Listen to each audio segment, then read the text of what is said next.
Welcome to the Liberty, Leadership, and Lies with Larry Linton podcast. For those of you who are new listeners, this podcast will be about exactly what the title implies. We will discuss the state of liberty in our republic today and how it is being eroded by the very institution that was created by our founding fathers to protect it, which is the government that now hates us. We'll also discuss the many different types and styles of leadership that exist today. But more frequently, we'll talk about how our republic is best served by true servant leadership in elected office. On the topic of lies, we will discuss the many pervasive lies that are told in society today, and not only by our government, but their willing partners in the news media, social media, and tech sectors. These lies, they're designed to rob us of our liberty and destroy our trust in and reliance on the founding principles of our nation and its Constitution. I will also use a portion of each episode to discuss my election campaign to represent Tennessee's House of Representatives District 12. And what I hope to accomplish with my campaign is just basically a couple of things. I want to bring to Nashville an example of what following an oath to the Constitution looks like. And this is based upon my 30 years of service to our nation in the United States Navy. Additionally, once I am in Nashville, I would like to restore the state's role as the creator of and the parent to the federal government. What a lot of people don't realize is that our federal government is not a party to our Constitution, but it is a product of the Constitution. And this Constitution is a charter between all of the states that empowers the federal government with certain and extremely limited powers, such as providing for the common defense and to regulate trade. We can also discuss any tactics or techniques the listeners may have in the fight to restore our nation's founding principles when engaging with what has apparently become the people's enemy over the course of generations now, and that is the government that, one, hates us, and two, only sees us as the means to obtain and maintain power. If you would like to contact the show, just send an email to larry@libertyleadershipandlies.com. You can also subscribe to my blog there at the website. Additionally, even at the website, you can contribute to my campaign. You can find the podcast and the campaign on social media. Just search for Larry for TN12 on Twitter, Instagram, and Facebook for the campaign info, and Liberty, Leadership, and Lies with Larry Linton for the podcast social media pages. I'm also on Telegram as Liberty, Leadership, and Lies. I will be recording the show either from the Goat Locker studio in Sevierville, Tennessee, or on remote locations where my consulting business or election campaign takes me. Well, ladies and gentlemen, in this week's episode, we will again discuss some of the lies our elected officials, those usurpers of liberty, the lies they tell us, their constituents, in their pursuit of power and control. And it all proves my point, that our government hates us. Not just here in Tennessee, but all across the fruited plains. Yes, even the lies those loathsomely outrageous communist sympathizers that you see all over social media. You know the ones. The people that the now banned or suspended from Twitter Libs of TikTok account, whose social media crime is letting those lunatics expose themselves on social media. The anonymous account that just films these crazy people speaking and shares the video clips on social media.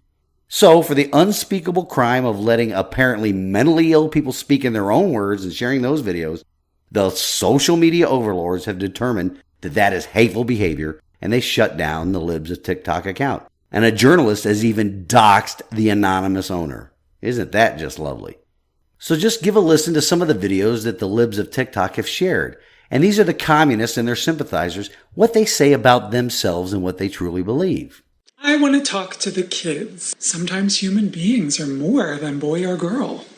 Sometimes we're something else. Sometimes we're both. Sometimes we kind of float in between. Mostly I feel feminine or non-binary. Today I'm feeling really femme and cat-like as well. Yeah. I shouldn't have to hide or lie or be embarrassed about a natural function my body does. So all that to say, I am on my period. You heard me. Having a period for the first time in 6 years. And not just any period, the period from hell. I identify as a threat, a nightmare, and a goddess, so please bow down to me. I do not believe in God, I don't worship the devil, but yes, I am a Satanist, which means I am my own God and I worship myself. You can just smell the insanity coming off those people, can't you? The audio soundbite is bad enough, but let me tell you, just watching the video that accompanies it is even worse. The mental illness patient that was talking about having a period, the person saying that has a beard. It is biologically impossible for a male to menstruate, to have a period. So what you and I just heard and what I saw, that was a bearded woman. You know, there used to be a time where sanity was very prevalent in our republic, but now, not so much. We used to treat people with mental disorders, much like we heard from the people in that soundbite they're clearly suffering from. We used to treat that with psychotherapy or medication and maybe even institutionalization. But now we are being forced, in some places around the country with the force of law, to pretend and accept the lie that these people are living. We're being forced to pretend along with them in their mental illness. That brings to mind a little snippet from the Avengers movie that describes crazy. And it's quite appropriate that the line is read by one of those mentally ill actors that believe that government is the solution to all problems. Give this soundbite a listen. That guy's brain is a bag full of cats. You could smell crazy on him. That movie line always pops into my head when I see these people in public. Hopefully it'll stick in your head as well. Bearded ladies talking about their period. Completely covered tattoo lady with multiple facial piercings calling herself a Satanist and that we should all bow down and worship her. Or people dressed up and wearing makeup to look like a cat. Or the first one, claiming people can change their gender on a whim. And apparently they're species if you listen to the cat lady. Just a couple of decades ago, you would used to have to pay money to see all of that at a carnival. Now it is being force-fed to us by the mainstream media and government. It is the normalization of deviancy. We talked about that in episode 9 last year. But dear audience, why are we being forced to accept the lie that these people are living and not treating their mental illness properly? Not just being forced to accept the lie, but participate in their madness and pretending along with them. Passing legislation or creating special legal protections for people that are pretending they are something they physically and biologically cannot be. That's another one of those pesky why questions. The why we are being forced to do this is that it serves the government's purpose into keeping the people divided. Keeping the people focused on issues like this. Instead of the multi-generational theft of our liberties that enables the usurpers to stay in power. When it comes right down to it, though, our government hates them as well, but they serve a purpose. Their purpose is that they are government's, the usurpers, useful idiots. A useful idiot is defined as a person who is easy to persuade to do, say, or believe things that help a particular group or another person politically. These useful idiots that we see so much of today because we no longer treat mental illness but promote it, these useful idiots are helping a particular group, the usurpers of liberty in our government. Even the mainstream news media are the usurpers' useful idiots. Yes, our government even hates the news media, but they are even more useful idiots because they reach a much broader and larger audience than the random bearded lady talking about her first period in 6 or 7 years. A not-so-free press enables the usurpers in their march towards a pure democracy. Like I've always told everyone, if you listen to the communists long enough, they always reveal themselves. This includes listening to the useful idiots. The news media personalities on cable television reveal their true thoughts and feelings while they are speaking, especially if they are talking about themselves and what they believe their purpose is. The next soundbite will be a truth behind the lies that our media tells us every day. Let me cue it up for you and then we can discuss it. Ready? Here it is. Who were Trump voters and are still Trump supporters. They go, yeah, you guys are going crazy. He's doing, what are you so surprised about? He's doing exactly what he said he's going to do. Well, and I think that the dangerous, edges here are that he's trying to undermine the media, trying to make up his own facts. And it could be that while unemployment and the economy worsens, he could have undermined the messaging so much that he can actually control exactly what people think. And that is our job. Yeah. Did you catch the part I'm referring to? That soundbite comes to us from one of the cable news networks, MSNBC, that are supposed to be a free and independent press. In fact, MSNBC touts itself as breaking news and in-depth analysis of the headlines, as well as commentary and informed perspectives from the Rachel Maddow Show, Morning Joe, and more. But did you catch the part where the co-host, Mika, reveals in her diatribe her true feelings about reporting what they call news? The discussion was about recent news that free speech absolutist Elon Musk attempt to purchase Twitter. But is it really news when the anchors reveal their personal opinions about newsworthy items? What they think the reason behind the purchase is? Another good axiom to remember is that whenever a communist or communist sympathizer is accusing a rational or conservative person of doing something, it is because they are doing it themselves. Go back and listen to what the host and panelists think is the reason behind Elon Musk's attempt to purchase Twitter. What they state are their fears of what Elon Musk could do is exactly what the communists that control the legacy news media, big tech companies, and nearly every single social media platform is already doing. The topic, if it were to be properly addressed as a news-only item, would be this. Billionaire Elon Musk offers to purchase the social media platform Twitter and take it from a publicly traded company to a privately owned company. Based upon Mr. Musk's beliefs on what free speech actually is, there might be significant changes to how the platform operates going into the future with the billionaire at the helm. Nobody is actually aware of the changes Elon Musk can and would make to the platform, so this will be a wait-and-see situation if the bid is accepted and Mr. Musk gains control of the platform. That right there, ladies and gentlemen, would be the complete story until something changes in regards to Elon Musk's offer to buy Twitter. Oh, and there are changes to the story right now to the actual news story of Elon Musk's bid to purchase Twitter. And it is shaping up to confirm what nearly every sentient being on this planet already knows, that the social media companies censor speech. But what I stated that should have been the story, that is not what we got out of that soundbite from Mika and Morning Joe, is it though? The Morning Joe on MSNBC is branded this way, quote, your one-stop shop for all late-breaking news in our nation and all over the world, unquote. What old Mika, Joe Scarborough's wife right there, offered was not late-breaking news. Mika offered up her true thoughts. Her true belief on what hers and the rest of the mainstream media's role in the world should be. Give it a listen.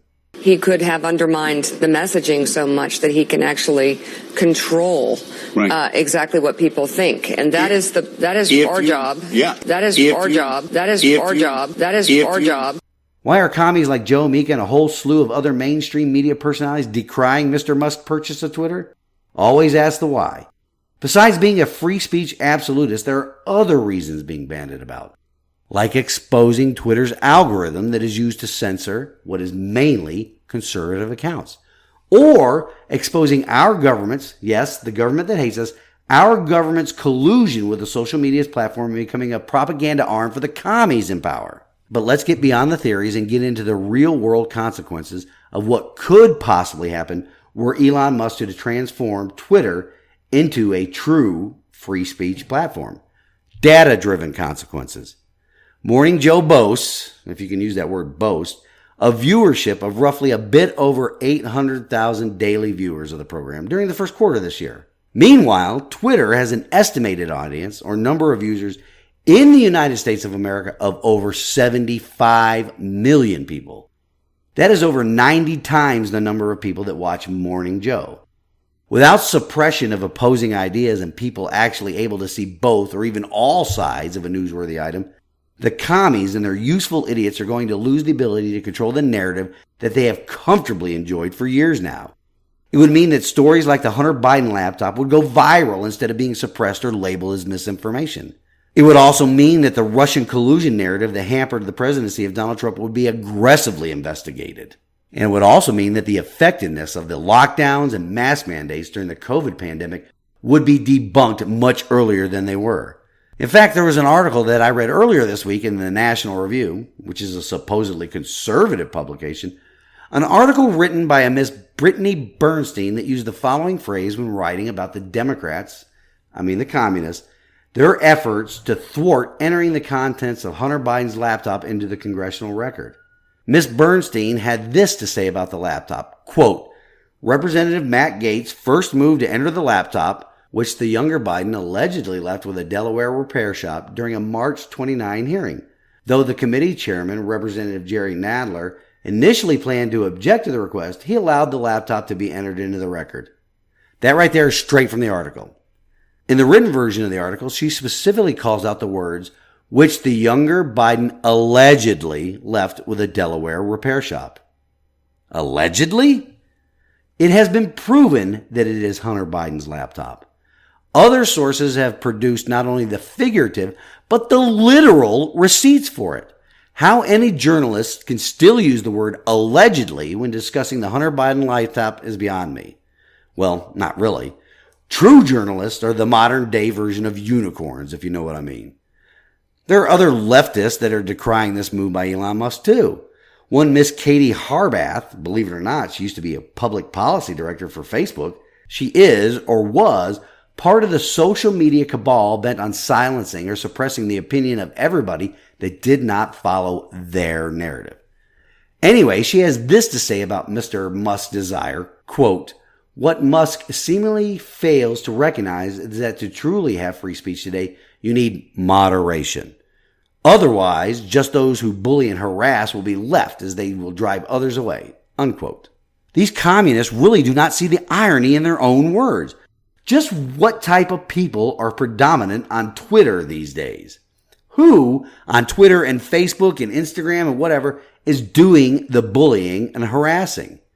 The communists are, with the help of their shock troops called fact checkers. That's who's doing the bullying. Ladies and gentlemen, like it or not, the internet and social media have now become the new public square. That is where a lot of people get most of their news and information from in this era. Controlling access and content, which Ms. Harbath refers to as moderation, only ensures the dominance of one narrative and the stories that support that narrative. Dominance achieved through the suppression of differing narratives. I took Ms. Harbath's quote from the Washington Post article. Interestingly enough, the Washington Post is owned by another billionaire, Jeff Bezos. I don't see any vitriol from the communists about his ownership of a media platform that is available on the internet and in print, but I digress. Further in this Washington Post article, the writer, one Miss Elizabeth Dwoskin, I don't know if I'm pronouncing that correctly, but her last name is spelled D-W-O-S-K-I-N. Anyway, she included in her article this little snippet, quote, some free speech networks have been found by researchers to be havens for white supremacists and those who wish to do harm to society, unquote. That right there is the data she relies upon in her counter free speech argument. The fact is this. You can find any platform out there that supports whatever your beliefs coincide with. White supremacists, spaghetti monster gods, furries, on and on. Yes, even the commies have their own little platforms that serve as their echo chambers where the cross-dressers and multiple pierced revolutionaries discuss their plans for world domination.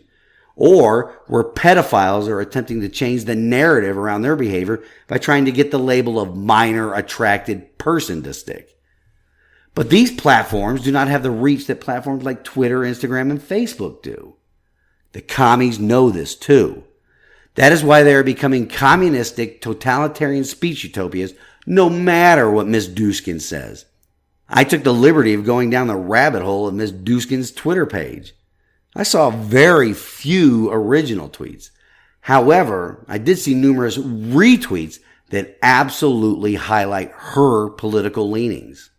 What the commies are doing are lying to the public about what Mr. Musk's takeover of Twitter would mean. Their lies are being spread because they fear their loss of control over the narrative on that platform, which will have a domino effect on other major social media platforms. Losing control over their narrative, which really isn't theirs though. They are just the useful idiots propagating the usurpers' messages. Because once our constitutional republic has been radically transformed into a pure democracy, will the lapdog media really get a seat at the table where the real power brokers are? Absolutely not. That is the lie they tell themselves, though. What happens to a democracy? President John Adams said it best when he said this, quote, remember, democracy never lasts long. It soon wastes, exhausts, and murders itself. There never was a democracy yet that did not commit suicide." Unquote. That was said over 200 years ago and is still true today. A pure democracy always ends up in totalitarian rule. These usurpers of liberty in our nation's capital and our state's capital are quite comfortable using their useful idiots to further their goals. They hide their true intentions behind the activities of these useful idiots in our country to stir up division. They have to stay hidden, at least until a true democracy is created. Once their totalitarian rule then is solidified, their useful idiots will be tossed aside and they will be out in the open at the controls of every lever of society. Another great quote about this behavior comes to us from Patrick Henry. He said, and I quote, "The liberties of a people never were, nor ever will be, secure when the transactions of their rulers may be concealed from them. The usurpers of our liberty in D.C. and our state's capital and their useful idiots lie to us and they lie to themselves." Further in that article comes this paragraph, quote, "Tech executives argue that Musk's ideals arose out of a time when the internet served a different purpose, when concerns about government repression and news organizations as gatekeepers for speech led to early social media pioneers, including Twitter's own founders, to believe that free expression was paramount above all other ideals." Unquote. Why has the belief that free expression was paramount above all other ideals changed now? I know another why question, and you know the why. Control the narrative, control the outcome. That is why. The lies and lack of transparency from the useful idiots that control social media and mainstream media outlets now, it only furthers our nation along their destructive march to radically transform our constitutional republic. Speaking of transparency, I still not have heard back from the Sevier County school superintendent with my open records request. It's almost a deadline for their answer, too. I'm researching follow-on actions I would take should the school district administrators fail to meet that deadline. Also, along the topic of transparency, I told you all in the weekend update I would share some of what happened during that meeting with school district leadership. And this comes from one of the organizers of that meeting. On April 15th, a group of 15 concerned parents and taxpayers met with 4 members of the school district's leadership to discuss curriculums and resources used at Sevier County schools. Once again, ladies and gentlemen, efforts like this group of citizens here in Sevier County should be happening all over our republic. The soft tyranny of demonizing and sexualizing our children in government schools needs to end. It will only end when sunlight is brought onto the activities of these school boards. School boards and state education commissioners that are more beholden to unions and lobbyists than the communities and parents they serve. Anyway, this meeting was requested by the organizers not as an effort to criticize teachers, but to help in giving some teachers a voice where many of them are feeling unheard. As I've said before, based upon my personal meeting with school district leadership in December of last year, I could definitely get a sense of fear of reprisal if the teachers went against the grains with regards to curriculums in our school district. But here's some of the key takeaways from that meeting. These district leadership members appear to dislike transparency. They denied entry to the meeting for 2 parents because of a lack of chairs, despite several of the parents offering to stand for the entire 1-hour meeting. And the administrators would not extend the meeting past the 1-hour time frame, which of course limited the number of questions being asked and the amount of curriculum that could be reviewed. One would think that the people who were paid their salaries by the taxpayers in that meeting would be more accommodating, right? Strictly limiting the time gives the appearance of hiding something. At least to me it does. How about you? The parents requested that a staff member stay and monitor them while they viewed curriculum content, which was denied. They, the parents, were told to schedule another 1-hour meeting for the next week. Our employees, they limit the time they make themselves available for to their employers. That sounds a bit backwards to me. When the parents asked us to schedule a few consecutive hours to view content, our employees told us, their employers, the most they could offer was 90 minutes, limiting our access to material that is purchased with our tax dollars. Again, sounds like a backwards type arrangement. When the parents requested access to certain textbooks and supplemental educational material, they were told that supplemental resources are not subject to Tennessee's Textbook Transparency Act, due to the fact that they are not approved by the State Board of Education. Since they are approved at a local level, the materials do not require public disclosure, such as on the county school's website. Seems like this interpretation of the state law is preventing transparency. I personally emailed Dr. Penny Schwen, Tennessee's education commissioner, to see if that interpretation of the law came from her office, or is it Sevier County School District leadership applying their own interpretation? It's early yet, and I don't expect an answer anytime soon. I will share Dr. Schwen's answer with the audience and these concerned parents if and when I receive it. But the school district's position, legal or not, begs the question. How can parents know what their children are being taught if they don't even know what curriculum and resources are being used? These parents were told that there are websites used by educators as part of social emotional learning curriculum that I will be investigating myself. They are Character Counts at charactercounts.org, Jason Flatt Foundation at jasonfoundation.com, Howard B. Higglebottom at wedolisten.org, and Cooter Career Assessment at cooter.com. That's spelled KUDER.com. So like I said, I'll look into those and see what I can find out. Another interesting fact gleaned at the meeting was this. Guidance counselors are also allowed to use their own materials. Who exactly pays for these materials, and are they subject to inspection by parents? It may be just another issue with transparency. We'll see. Now, concerning the website of loveisrespect.org, the parents did receive a document that states it's no longer used as a resource. Key words there, no longer, meaning it was used as a resource in the past. I'll share a screenshot of the first thing a person sees when they go to that website.